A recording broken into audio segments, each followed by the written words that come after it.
Yeah, I'm Don Henretty. I have been here at Calvary my entire life. I was baptized here in 1937, confirmed in 1946, and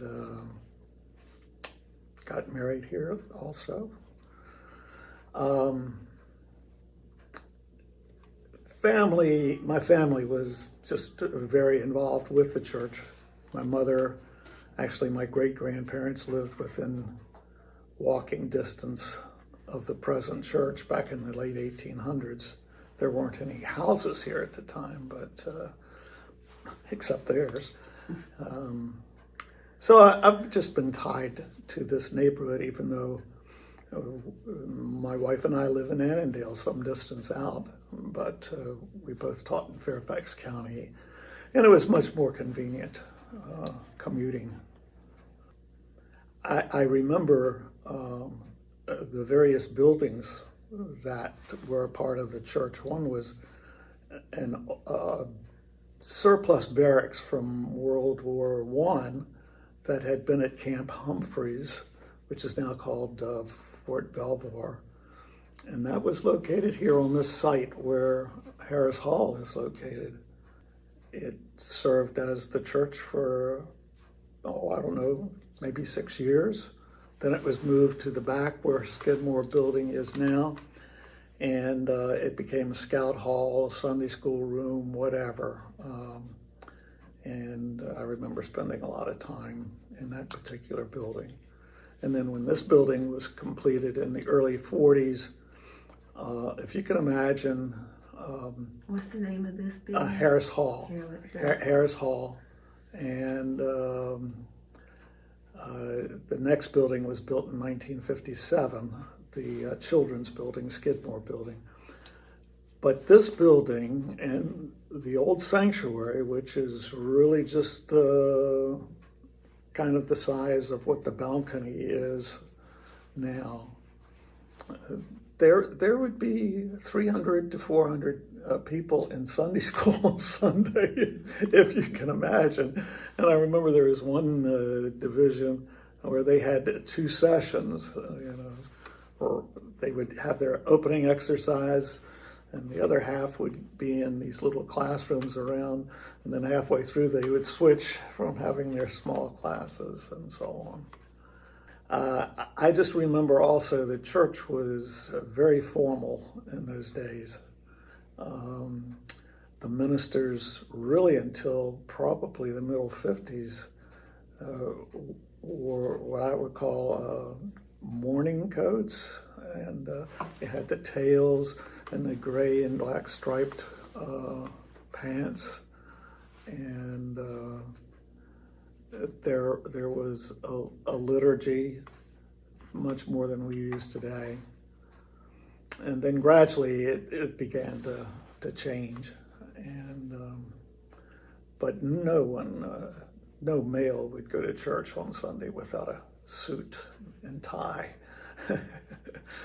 And I also remember that depending upon the time of the year, the women always wore hats. And one of my friends and I had a favorite pastime on Communion Sundays of sitting in the balcony overlooking and kind of rating the women's hats as to which ones were the most ridiculous and the prettiest and so on. We never published those results and so on, But it seemed like everything, we had scouts here, and everything just kind of revolved around the church. I was looking at some pictures the other day of some of the people who were friends of my parents that were church members and so on. And they all looked so stern, it was just kind of, but I think it was typical of the time that people are having their picture taken or something, you're not going to smile or anything, so it's just kind of very serious type of thing. And so, yeah, well, Harris Hall is named for Holbert Harris, who was, I guess, really one of the first trustees of the church, and was a builder and partner in the Virginia Concrete Company, and was a very wealthy man, very, very generous to the church. And when this building was built, Harris Hall, when called Harris Hall then, but when it was built,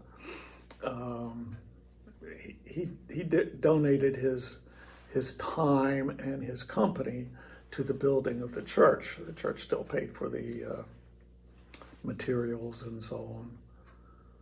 And then when it came time to build a new sanctuary or to enlarge it, he made a commitment to give $100,000 to the church. This was back in, say, 1960 or something like that. I mean, that was a huge chunk of money. Well, it was giving one half of one of those duplexes down at the end of the street. The church owns 5 of the 6, and he gave a half a duplex a year. In the course of all this, people contributed enough money, they never sold those houses. And when the church was finished, it had been maybe about a month or two, and Mr. Harris was killed in an automobile accident on Shirley Highway, or 395. And his was the first funeral in the new church. I just always thought that was an unusual type of thing. Mm-hmm. Another person who was very, very generous was Colonel Levon Lynn, and he and his wife Ruby. They started the foundation, and almost anything that came along, he never gave money as a public display. But one of the stories that I like is the Skidmore building was not air conditioned, and Beth Leroy, who was in charge of the Sunday school at that time, she just thought we needed air conditioning there. And this again was probably in the 70s sometime. And she made this closing argument that if we do not vote to air condition the building, I'm going to put a sign out front every Sunday morning in the summer that says, "Suffer the little children." Suffer from the heat. Yeah. So when the meeting was over, Colonel Lynn just went over to the minister and said, "Get 3 bids, I'll pay for the air conditioning for this building." It's never made public or anything, but I mean, you had people like that. And then, more recently, when Commander Ward Cornelius passed away, he had no immediate family, and as I've said before, he rarely attended worship, but he was here all the time, and he did a lot of little repairs, a lot of electronics and so on. And he left his entire estate to the church of about $3.5 million. And that forms the nucleus of what is a much larger endowment these days. So it's easier to kind of pinpoint people who have given financial contributions. It's harder to highlight who were the spiritual leaders during that time. Mm-hmm. And I like to think that everyone was, but there were people, and I would never dare single people out, mm-hmm. but they were constantly looking out for the church, what needed to be done, and just doing those things that we're supposed to do as Christians, I think. So the other thing that has changed so much was the sanctuary renovation, where the sanctuary was doubled in size and so on. I don't know whether people are aware of what was the original sanctuary, but it's basically the narthex and the first 4 rows in the sanctuary, and the sanctuary ran the other direction. You entered from 23rd Street. Mm-hmm. So it became much bigger. And the first of the high rises in Crystal City opened. I'm speaking of the apartments at that time, and it seemed to be a good time. And the church grew a lot during that time. The pastor at that time was Bernard Via, who stayed here maybe about 8 years, which was almost a record because the Methodist Church at that time, the bishop reassigned people every year, but 4 years was kind of the benchmark. And so he stayed 8, and he had young children when he came, and of course they were much older when he left. And there was just a close tie between him and the church. I mean, there's still people as recently as the last year and a half whose families have had Bernard Via come from Roanoke to conduct the funeral service. I mean, he's in his 90s, but I mean, that's how that part of the congregation felt about him. They stayed around a long time. Yeah, a question was raised about 9/11, and Betsy and I just returned from Delaware the day before 9/11, and came down for breakfast, and Betsy says, "Oh, you got to see this," and it was about the crash of the planes into the Twin Towers, or at least the first one, and then I saw the second one happen.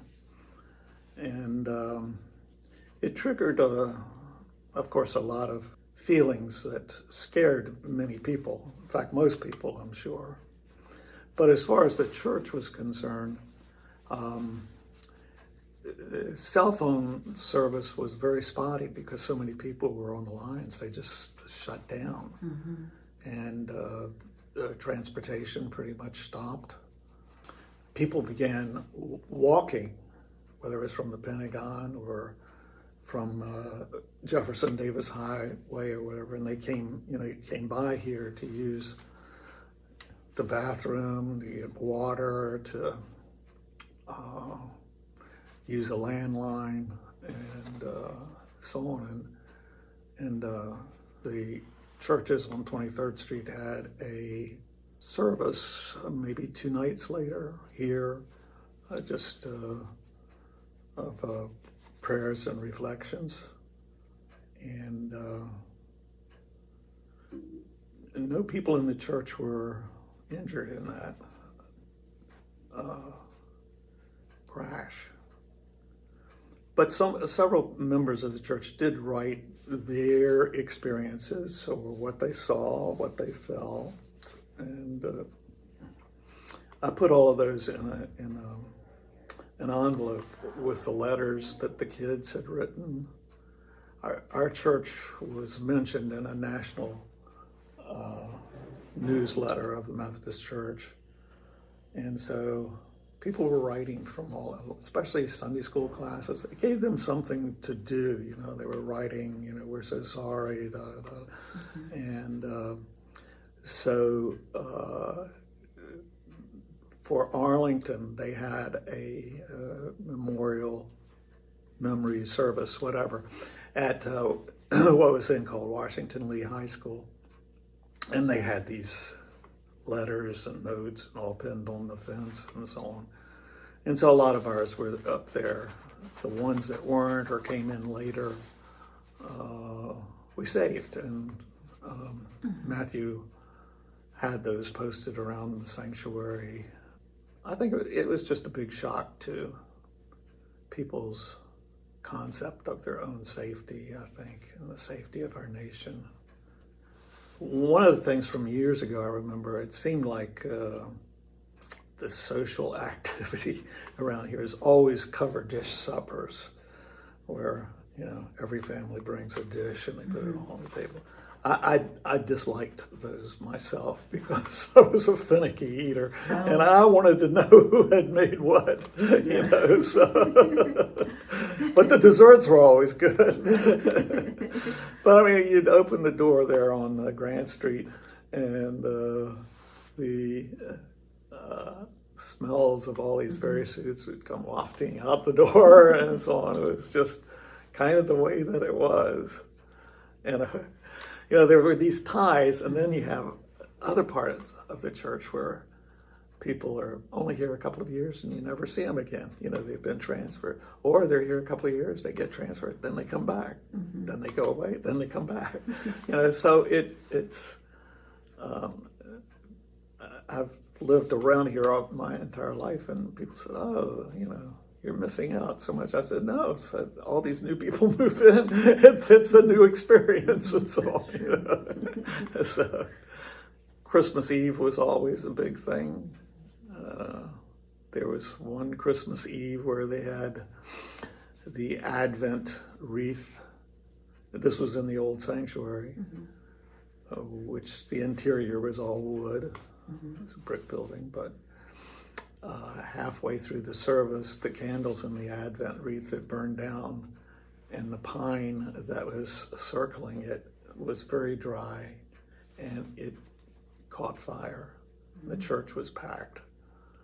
And some man who was sitting on the front row, there were no screens in front of the front row. He saw it, he got up, took off his coat, and put the fire out. And, they tried to reimburse him for his coat, but he wouldn't take it, and no one knew who he was. So that was the last time they used dead greens in the sanctuary. But some joke says, we're trying to raise enough money to build a new sanctuary, we could have gotten the insurance on the old one. So, and no one was hurt, so that was a good thing. I remember friends of mine came here from a college choir, and they were giving a concert in the old sanctuary, and they always referred to this church as the church where the kitchen is larger than the sanctuary. That wasn't accurate, but it's just the kitchen was the center of a lot of activity and so on. So it's interesting when people come back after so many years. 2 or 3 times a year, someone, I grew up here, I'm in my 70s now, I haven't been back in 50 years. I just wanted to see what the church looks like and so on, and they had a lot of memories too, I'm sure. So I was just always very involved. My brother went to Sunday school under duress, but brothers are different. So, yeah. So did he ever learn to like it? Well, he after he got married and had kids, okay. but it was just kind of interesting. How come he doesn't have to go? And he would take a long time getting ready, thinking that my dad would grow impatient and leave without him. We lived on 19th Street, which is just about 4 blocks away. And we had a pre-war, World War II that is, Buick or Pontiac. It was like a tank. And my dad would start driving around, and kids would come out at different corners, and they would get in the car and ride, and by the time you got to church, you had kids hanging on the running board and so on, It was kind of like one of the early church buses.